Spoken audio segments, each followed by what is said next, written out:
Yesterday, the 8th of 10 head coaching openings around the NFL got filled as the Cleveland Browns announced the hiring of Todd Monken. Monken joins the Browns after 3 seasons as the Ravens offensive coordinator, where he oversaw a Ravens offense that ranked second in the NFL in yards per game over those 3 seasons. It was a mixed bag of emotions reacting online to the announcement of Monken's hiring, of course. And shortly after the news was announced, Myles Garrett posted this famous meme that usually is used to express someone is tired on social media. So one can assume maybe what he was referring to. Do we think his reaction on social media from Myles Garrett, again, one of the faces of the Cleveland Browns, fair or foul? Dio? I'd say it's foul because Myles had the opportunity to get out years ago. I believe around this time last year, there was a pretty clear declaration that he at least wanted to be out of Cleveland and wanted to be traded. They decided no. He decided to sign, rightfully so, a massive contract and got a ton of money. And so I understand the perspective of bummed, here we go again, starting over, I'm going to lose Jim Schwartz. The reality is Myles had that chance to kind of stand his ground and leave, and he decided to stay. I think I disagree with you, Dan. I think that, Dan, it's not foul. It's fair because just because you get your money, you got your money because you do your job.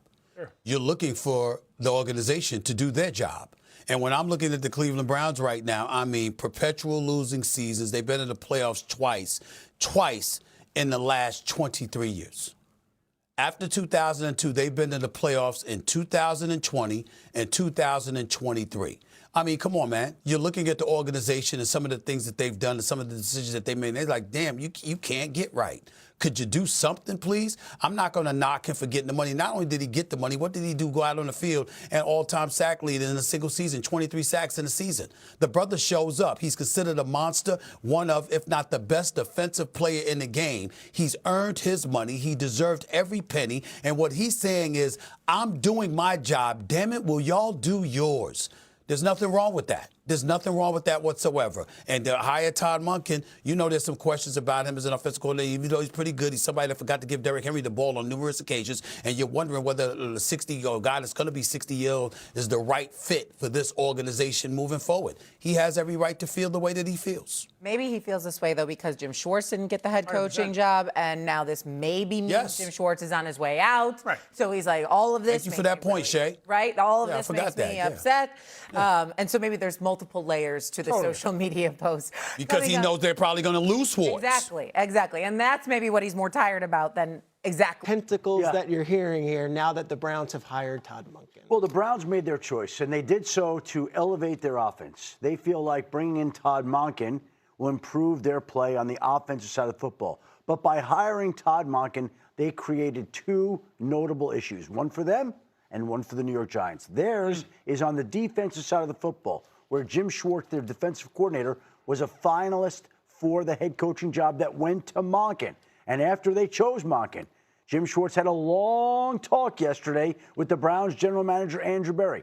And my understanding is I don't think Jim Schwartz is a happy guy that he didn't get this job. He was bypassed. Just think of anybody in any situation when they don't get the promotion that they're looking for. Are they going to want to stay with that company? Probably not. And so the Browns would love to keep Jim Schwartz and love to pair him with Todd Monken, and they believe he's got 2 years left in his contract.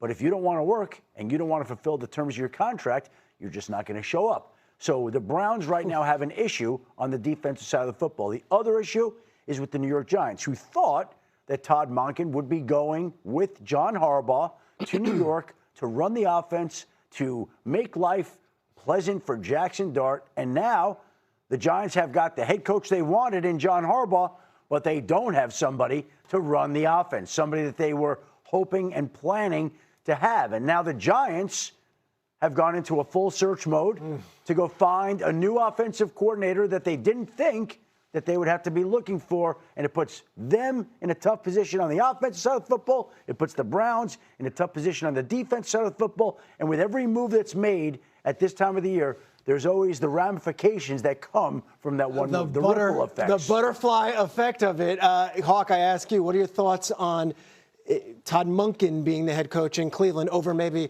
35-year-old Nate Schillhouse or Jim Schwartz. I think it's less of a risk than you go with the very, very young guy, at least from that perspective. And you look at Todd Monken, he's a guy that the Cleveland Browns have familiarity with. He was an OC there. And you look at the issues that they've had over the years. They've always had an incredible defense. So from their thinking, if we're able to somehow keep Coach Schwartz intact, which has done incredible job on the defensive side of the ball, been one of the top defenses, personnel is handled by the front office. We need a guy to stabilize the offense and command a room. Right? And so when you look at Todd Monken's background in the NFL and places he's been an offensive coordinator and all the years that he's had in those locker rooms, you feel like you have a guy that can command the room and you can stabilize your offense. You can elevate your offense. You can develop your offense. These are the quarterbacks under Monken right here that you're seeing on the screen. And if this was a hire that was made a year ago after Lamar Jackson had back-to-back first-team All-Pro seasons, I feel like the sentiment would be a lot different. I think the Browns are centering in on that. This is a guy they requested early in the process, and so it does not surprise me that ultimately it was who they chose. Look, this is one of those where every Browns fan was excited with Udinski or Schillhouse. Give us something young, give us something fresh. They get Monken, but he does have a great history with quarterbacks. We look to the quarterback room. Is this a Shedeur Sanders hire in your eyes? Oh, God, no. No, I would say this.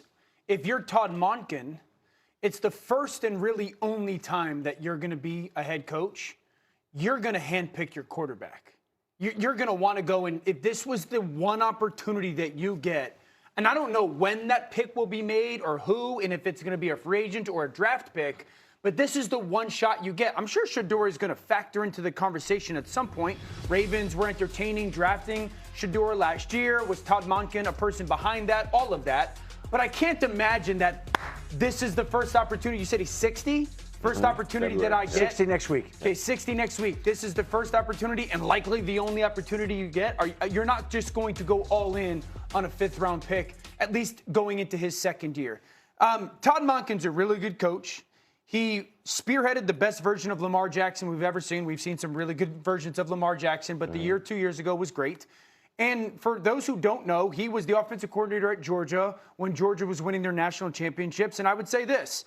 Kirby Smart in the college football playoff is 4-0 with Todd Monken as his offensive coordinator. He's 1-3 without him. There's other parts attached to that, but that's a fact, okay? So he's a good coach. Yeah. I do think it's safe and comfortable by the ownership and the decision. I also think it weakens your strength. Your strength was defense. Now you have a loss of defensive coordinator. You also have your best player, Myles Garrett, probably sitting there once again going, seriously? Again? We're going to do this all over again? I'm going to look back to Adam because we're going to go back to the New York side of it here. So Harbaugh gets hired 2 weeks ago. Everyone does a parade all the way down Broadway and everything, and everyone just assumes it's Monken. Monken gets hired. I assume they had some other alternatives in their back pocket, and where are they now in the process of now finding an offensive coordinator? I would not say that they had alternatives in their back pocket. I think it left them scrambling a little bit here. And I think that when you look at all the names that the Philadelphia Eagles have looked to and brought in and talked to, I think those are some of the names on the New York Giants checklist for offensive coordinator. But it was supposed to just be bring in Todd Monken, insert him, offense running. Now you first got to go find the guy. You got to go through the interview process. They're going to talk to a handful of candidates. And I think as of this morning, they don't have any idea where that offensive coordinator hire is going to come from. The Ravens, the last time they were looking for an offensive coordinator, I think they interviewed 25 different people before. The Eagles have interviewed 8 offensive coordinators so far. 8. Okay. I would be surprised if the Giants aren't talking to a whole bunch of them in the days to come. The clock is ticking.